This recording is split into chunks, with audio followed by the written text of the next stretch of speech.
good, y'all? So, I'm gonna be showcasing my PVE build. Finally, bro. Oh my god, finally. Bro, when I tell you, no glaze. When I tell you, this is my best PVE build I have ever made. I'm not joking, bro. I have how much monsters? So I have Flame Sentinel, stack damage, Ice Flock, Warden's Blade, Burning Servant, and Ice Cube. And then I could stack all that. And then for my main damage dealers, I have Relentless Flame and Blinding Dawn. Once you do all those stacks of damage, before you do any of that, you want to pop Flame Within, because that's like 25. That's a lot extra damage for Flame Within, right? And I have the talent, you get burn damage on your M1s, all that. This build is insane. And your monsters are less. Your monsters cause less ether when you have Flame Within. And then you could either use Relentless Flame or a Blinding Dawn. Two insanely high damage dealing stuff. Well, whatever, mantras. Then I have the Grand Sudaruska crit, which insane hitbox, it guard breaks, it sends you in the air so you can't really get attacked in Diluvian or Hell mode or stuff like that. It's fast and does high DPS for single target. Plus, when you use the crit, it procs Eruption.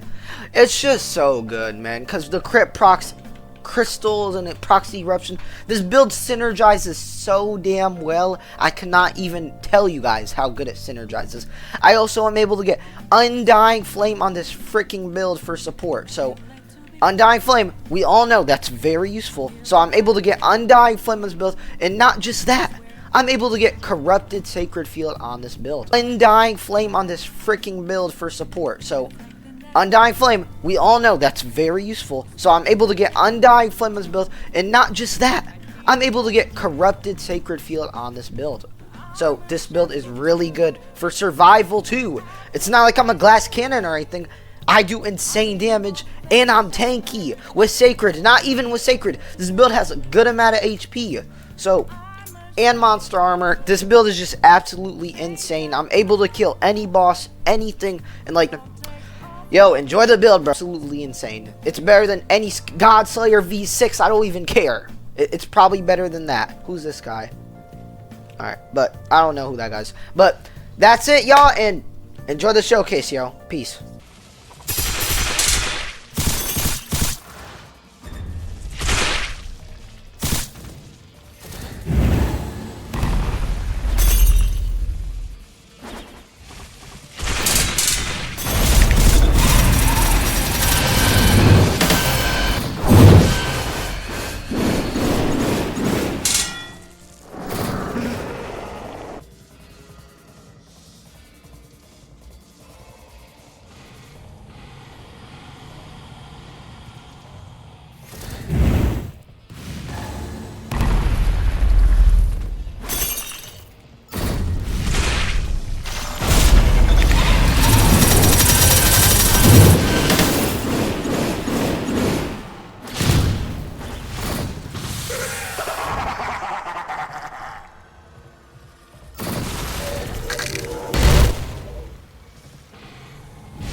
Yo, so it's come to the time where I gotta ungatekeep the build, man. Yo, I've had a lot of fun with the build, doing tons of hell modes. I got a bunch of relics, bunch of god rolls, all that. But it's time to review the build. So, well, review the build. So I'm gonna put the builder on the screen right now. That's the builder. Got the pre-shrine, post-shrine. Got the faction. I went Lone Warrior. I got the Bell. I low-key did want Payback, but I changed my mind. You could either pick Payback or Sacred Field. It really doesn't matter. It just depends on personal preference. I like having Undying Flame with Sacred, just to have that support aspect of the build. But yeah, and I also want Felonor. You want to go Felonor. You cannot make this build if you do not go Felonor. You need to go Felonor. Okay? You need to go Felonor. Period. Alright. Because that climb height is very, very useful. And the attributes help you make the build maximized, min-maxed as possible. I'm going Ardor on this build, and I'm going Dawnwalker. And I'm only going Dawnwalker for Blinding Dawn, okay? You literally only want to go Dawnwalker for Blinding Dawn, and Dawnwalker is also very useful because Basically, if you max out Dawn Marker, it gives you this talent where, like, you're immune to elemental status effects or whatever it's called. Yeah, you're immune to that. So, like, lightning mobs can't infinitely stun you. Like, it's really handy, okay? That's what you want to do. So, I'm going to also put the pre-shrine and post-shrine right here, the stat order, because when I tell you stat order is very important for this build, I mean it, bro. You want to go a very, very specific stat order. You want to go the exact stat order I go, and you do not want to change it, because if you change it, you're not going to get the talents you want, and you're not going to be able to roll for those talents that you want. I use like 300 knowledge on this build, okay? You want to go my exact stat order, and you want to be using Mystic as much as possible, right? You want to be getting those Floor's Lava talents pre-shrine. You want to get those crystallization talents post-shrine. That's basically the main stuff you want to go. Obviously, you want to go the main stuff like Exo, Speed Demon, all that. You want to go Flame Within, all those stuff. That's the usual, okay? But yeah, that's mainly the main parts of this build. Mantras are really the main source of the damage, and the main source, you really want to pay attention mostly to the mantras. Talents, they matter, don't get me wrong, they matter a lot, but the mantras are really what makes this build stand out from any other build, for example, Skipper Gripper's build. The mantras in this build make it stand out way more than any other build, okay? So you want to go my very, very specific mantras. Let me tell you why I go these mantras before I actually tell you guys what mantras I went. So, I went these mantras: Warden's Blade, Ice Flock, Burning Servants, Relentless Flame, Ice Cubes, Flame Sentinel, and Blinding Dawn, and Burning Servants. Now, wait, hold on, because people always tell me, oh my god, why didn't you not go Frozen Servants? Let me tell you why. You want to go Burning Servants on this build, bro. I'm telling you, you want to. You want to go Burning Servants. Now, don't quote me. Frozen Servants is good. No, Frozen Servants is very good. But Burning Servants gives you that Floor's Lava proc, which then develops into more damage because you get eruptions, you get multiple eruptions, you get multiple lava serpents, multiple Floor's Lavas. That damage really adds up. Frozen Servants, it's alright. The crystals do proc that, but Burning Servants just does more damage in general, okay? And it also procs that. Those like Flame Talons, Warden Radiance. You really want Burning Servants, you really want to get Warden Radiance, because when you slide, it procs eruptions. That's self-explanatory. You want to obviously do that. Also, I want you guys to make a note. You need to use a specific order. Like, if you're trying to speedrun Chaser, you want to do something very specific. You want to start by using Flame Within before the Chaser gets knocked down, and then you want to use Flame Sentinel and Ice Cubes before he gets knocked down. Then when you go in, you want to use Ice Flock, Warden Blade, Ice Cubes, Burning Servants, and then Blinding Dawn or Relentless Flame. And then while all that should be like a 1 or 2 cycle. That should be a 1 or 2 cycle.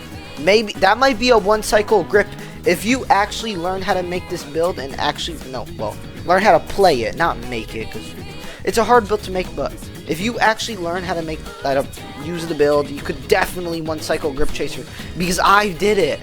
On this build, I was able to 1 cycle grip Chaser with barely any chain stacks. This build is insane, okay? I literally stack so much mantras on top of each other that it's just crazy. I have so much mantras that they just attack while I'm doing stuff. Any mantra that you have that attacks while you're doing stuff is always going to be good. For example, Tornado and Gale. You can't really stack that, but it does a lot of damage. For example, Frozen Servants. That's a stacking mantra.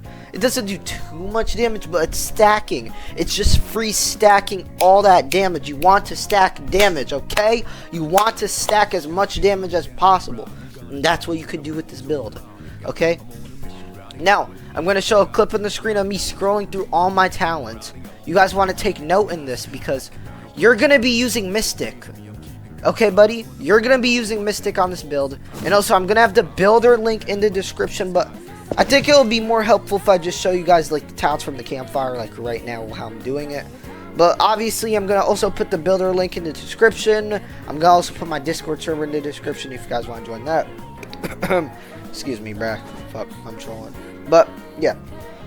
That's really the main stuff about this build. This build is really spammy. I don't really know what to tell you guys about, like, how to use it. But keep note, you want to be using Mystic as much as possible. You're probably, I'm not gonna lie, you guys are probably gonna have to use a couple Moon's Eyes, I'm not gonna lie, or a couple, like, Layer 2s to get knowledge. Because this build really is fully min-maxed to its possible potential. And I just want you guys to get a really good outcome. If you really don't put the effort, into making this build as best as it could possibly be, it's still gonna be a really good build, but it's not gonna be as good as the build I'm showing right now, okay? Plus, I don't even have that much DVM. I only have like 40%, 35% DVM. That's not really that much. But yeah, I really prioritize HP on this build because I am using an Ishin's ring. Actually, no. Now that I think about it, I think I only have like 25% DVM. And that's because I'm using an Ishin's ring and I want to have as much HP as possible. But definitely, you guys should definitely invest into like getting as much monster damage as possible, because that's really what's going to make this build as best as possible. You're going to want to do all that monster damage, okay? But, yeah, that's really the build. This build really is carried by Flora's Lava and really by Crystal proccing those eruptions. That's really what makes this build amazing, okay? The only race you can go is Felinor, right, to make this build as best as possible. You want to make sure, you don't want to try to not go Azure Flames. You guys need to go Azure Flames. You want to definitely go Azure Flames. What else? You definitely, oh yeah, bro, did I say Lone Warrior earlier in the video? I think I did. You want to go deep bound on this build. You want to go deep bound on basically all your PvE builds. My bad for saying Lone Warrior. You can, but you really do want to go deep bound. Like, you guys really do. It's really extremely helpful, okay? I know it could be hard to prog it, like, at the start, but you really do want to go deep bound, if I'm being honest. Yeah, you really do. And then, yeah, that's really it, but when you create your character, you don't have to unlock the attunements. You could just spawn in with the flame charm and the ice. It doesn't really matter. Just follow my order and how I did it. Like, it really doesn't matter. Just follow the builder link, what I spawn in with. Like, it doesn't matter. Make sure you put nothing into your core attributes. That's very important. Put nothing into your core attributes and then just spawn in and then put the 15 points into the next thing, okay? Put the 15 points into the next thing you want to put in. Like, whatever the order is, put those 15 points into that to get to that as quick as possible. But yeah, bro. Guys, this build is just absolutely insane, bro. I also have Dread Breath. Like, I have Dread Breath. I usually use that for Diluvian. It's very amazing. It pushes back mobs and it procs eruption, does insane damage. It's really, really good, okay? Like, I don't use it right now because it kind of makes me lag, and Flame Sentinel is just really good for stacking damage. And, like, I really don't need it right now. I usually only use it for Diluvian and stuff. I could use it for Helmo, but I don't want to hit the guys over here, right? Because, yeah, I don't want to hit them off or anything, because Crystal knocks back. Also, a very key tip you want to keep note, when you're using Crystallization and all these mantras that knock back, make sure you uppercut. Listen, guys, listen. Uppercut and then use your mantras. If you're fighting a mob, you uppercut and then use the mantras. You don't just use the mantras because it's going to knock the mobs back.